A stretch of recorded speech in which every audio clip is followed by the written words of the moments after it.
The story Thank You King or Thank God.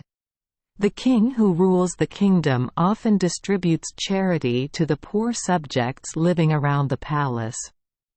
At that time, there were two beggars wandering the streets begging for food. On the way, they often passed the king's palace and still received charity. One of the two begs or prays for the king because of his kindness and generosity. The other man thanked God for giving the king his generosity and kindness so that he could help him. This reached the king's ears and made him angry.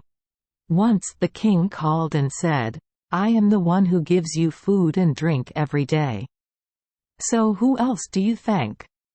If God is not generous, then your majesty cannot help this poor person."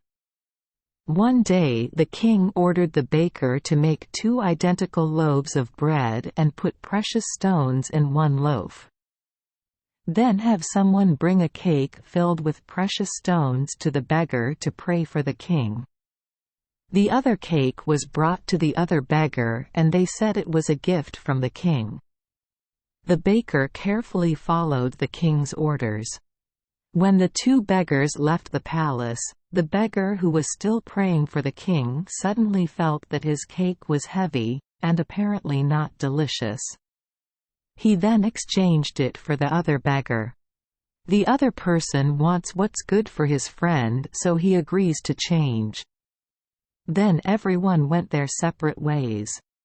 A while later the beggar still prayed to God to break the bread, and of course he saw the precious thing in the cake.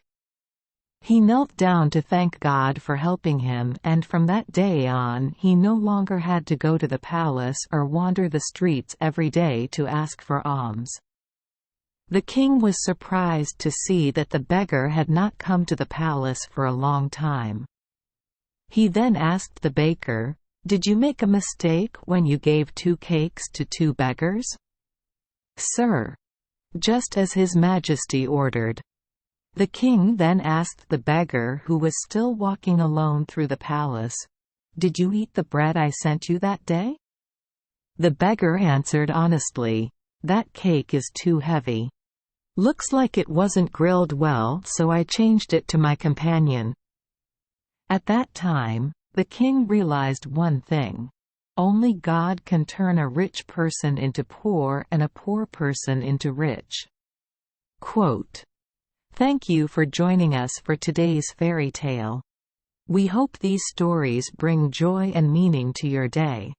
If you love our channel, please hit the subscribe button so you won't miss any exciting tales. Wishing you a good night and sweet dreams. See you in the next story.